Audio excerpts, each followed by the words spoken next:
Halo, perkenalkan nama saya Syauli Devina Prakoso dari kelas 10 MIPA, absen 31. Hari ini saya akan menjelaskan materi kimia tentang stoikiometri, yaitu reaksi pembatas. Stoikiometri, reaksi pembatas.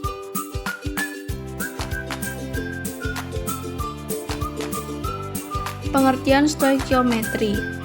Stoikiometri adalah ilmu kimia yang mempelajari tentang kuantitas suatu zat, yang meliputi massa, jumlah mol, volume, dan jumlah partikel.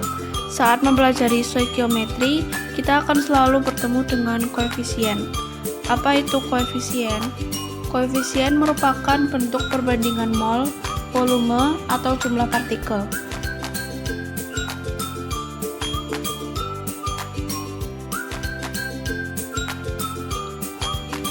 Adapun rumus-rumus yang biasa digunakan dalam menyelesaikan stoikiometri adalah sebagai berikut.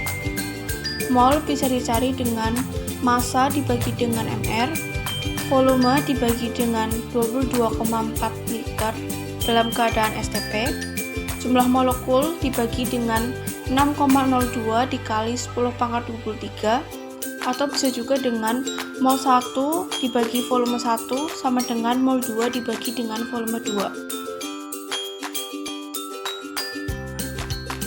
Kemudian, pengertian reaksi pembatas.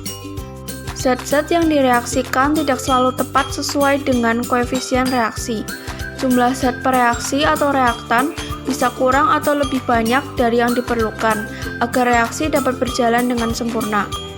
Reaksi pembatas adalah zat pereaksi atau reaktan yang habis terlebih dahulu dibandingkan dengan zat pereaksi yang lain dan membatasi jalannya reaksi dalam suatu reaksi kimia. Zat pereaksi atau reaktan lain di sini disebut sebagai pereaksi berlebih apabila masih ada sisa yang tidak bereaksi. Membahas reaksi kimia sama artinya dengan membahas zat pereaksi atau reaktan dan produk hasil reaksi.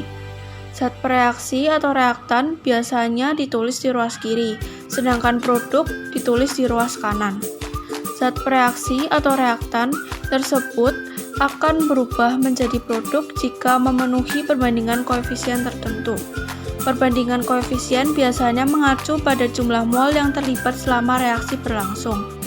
Penentuan mol produk didasarkan pada perbandingan koefisien mol zat pereaksi. Nah, jika mol pereaksinya berasal dari dua zat yang bereaksi, maka perlu dicari acuan yang tepat. Acuan itu disebut sebagai reaksi pembatas. Mol zat yang digunakan sebagai reaksi pembatas ini akan habis bereaksi. Jadi, reaksi pembatas dijadikan sebagai acuan untuk menghitung zat-zat yang bereaksi atau jumlah zat yang dihasilkan.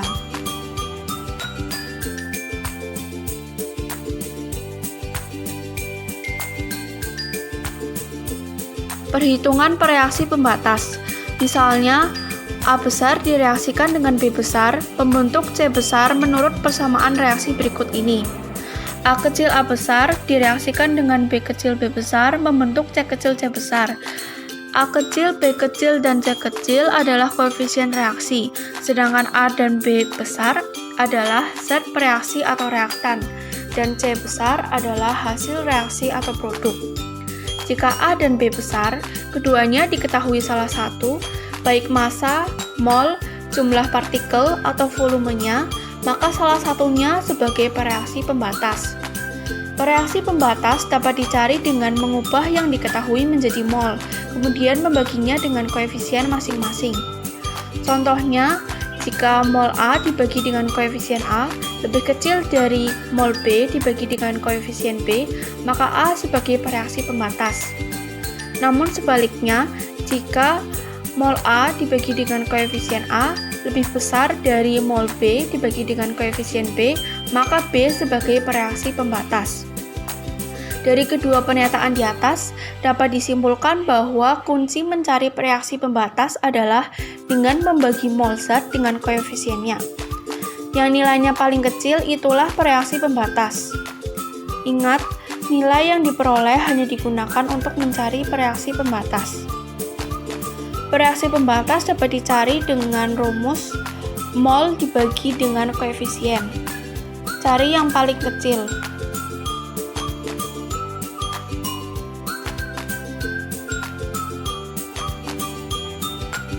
Kemudian selanjutnya, penentuan pereaksi pembatas. Untuk menentukan pereaksi pembatas, kita dapat menggunakan persamaan berikut. Mol dibagi dengan koefisien, atau volume dibagi dengan koefisien, atau bisa juga jumlah partikel dibagi dengan koefisien. Adapun langkah-langkah untuk menentukan pereaksi pembatas dari suatu persamaan reaksi kimia adalah sebagai berikut. Yang pertama, setarakan reaksi. Persamaan reaksi harus sudah setara. Yang kedua, menentukan mol masing-masing zat pereaksi yang diketahui. Yang ketiga, menentukan pereaksi pembatas. Hasil pembagian yang paling kecil merupakan pereaksi pembatas. Yang keempat, membuat MBS, yaitu mula-mula, bereaksi, dan sisa. Yang kelima, menentukan mol zat pereaksi yang ditanya. Dan yang terakhir, mengubah mol zat pereaksi sesuai dengan data yang ditanya.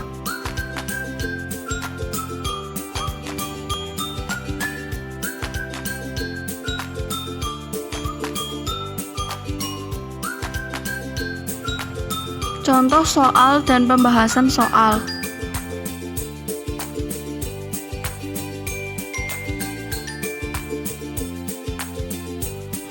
Contoh soal dan pembahasan soal yang pertama. Perhatikan persamaan reaksi berikut. Logam magnesium direaksikan dengan larutan asam klorida menjadi larutan magnesium klorida dan gas hidrogen. Apabila 4 gram logam magnesium dimasukkan ke dalam 10 ml larutan asam klorida 2M, maka volume gas hidrogen yang terbentuk dalam keadaan standar adalah: diketahui massa atom relatif atau AR magnesium sama dengan 24, AR hidrogen sama dengan 1, dan AR klorida sama dengan 35,5. Berikut pembahasannya. Jumlah mol magnesium dapat dicari dengan massa dibagi dengan massa atom relatif atau AR, yaitu 4 dibagi dengan 24 menjadi 1/6 mol. Kemudian jumlah mol asam klorida dapat dicari dengan M dikali dengan volume. Mol sama dengan 2 dikali 10 dibagi 1000. 10 ml diubah ke dalam bentuk liter menjadi 0,01 liter. Kemudian dikali 2 menjadi 0,02. Kemudian menentukan pereaksi pembatas. Magnesium, logam magnesium direaksikan dengan larutan asam klorida menjadi larutan magnesium klorida dan gas hidrogen. Magnesium, mol magnesium dibagi dengan koefisien magnesium sama dengan 0,167 dibagi dengan 1 sama dengan 0,167. Untuk HCl dapat dicari dengan mol HCl dibagi dengan koefisien HCl sama dengan 0,02 dibagi dengan 2 sama dengan 0,01. Terlihat bahwa perbandingan mol dibagi dengan koefisien dari HCl lebih kecil, sehingga HCl dinyatakan sebagai pereaksi pembatas. Dan untuk mencari volume H2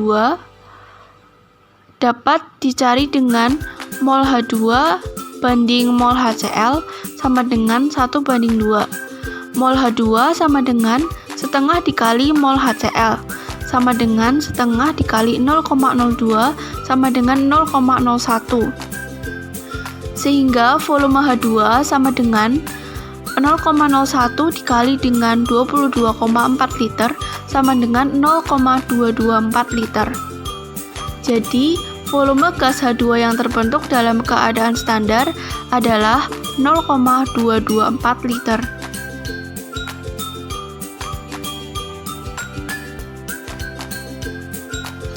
Kemudian contoh soal dan pembahasan soal yang kedua. 4 mol gas nitrogen direaksikan dengan 6 mol gas hidrogen sesuai dengan reaksi berikut ini. Gas nitrogen direaksikan dengan gas hidrogen menjadi gas amonia atau NH3. Tentukan A. Pereaksi pembatas, B. Pereaksi sisa dan mol sisa, dan C. Mol amonia atau NH3 yang terbentuk. Berikut ini pembahasannya. Gas nitrogen direaksikan dengan gas hidrogen membentuk gas NH3 atau amonia. Diketahui gas nitrogen sama dengan 4 mol dan gas hidrogen sama dengan 6 mol. Nitrogen sama dengan mol dibagi dengan koefisien, yaitu 4 dibagi dengan 1 hasilnya 4. Sedangkan untuk gas hidrogen sama dengan mol dibagi dengan koefisien, yaitu 6 dibagi dengan 3 sama dengan 2.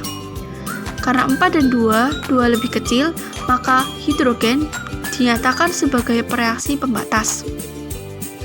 Kemudian, selanjutnya membuat MBS, yaitu mola-mola bereaksi dan sisa. Gas nitrogen direaksikan dengan gas hidrogen, membentuk gas NH3 atau amonia. Untuk mola-mola, gas nitrogen sama dengan 4 mol, dan gas hidrogen sama dengan 6 mol. Dan untuk gas amonia atau NH3 tidak ada. Dan untuk bereaksi, gas nitrogen sama dengan 2 mol dapat dicari dari koefisien N2 per koefisien H2 dikali mol H2. Jadinya 1/3 dikali 6 sama dengan 2 mol. Dan untuk bereaksi H2 tetap 6 mol, untuk NH3 atau amonia 4 mol. Dapat dicari dengan koefisien NH3 per koefisien H2 dikali dengan mol H2. Jadinya 2 dibagi dengan 3 dikali dengan 6 sama dengan 4 mol. Dan untuk sisanya, gas nitrogen 2 mol, gas hidrogen habis, dan gas NH3 atau amonia 4 mol. Untuk yang A, pereaksi pembatasnya yaitu gas hidrogen H2, dan untuk yang B, pereaksi sisanya yaitu gas nitrogen N2 sama dengan 2 mol, dan yang C, mol NH3 atau amonia yang terbentuk adalah 4 mol. Dapat dilihat dari sisa dari gas amonia atau NH3.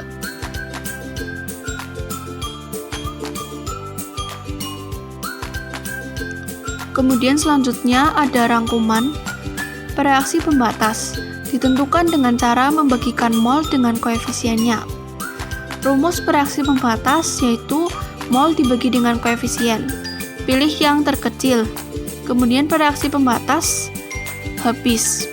Lalu pereaksi pembatas juga dapat dijadikan patokan atau dasar dalam menentukan mol zat lain. Sekian dari saya, terima kasih.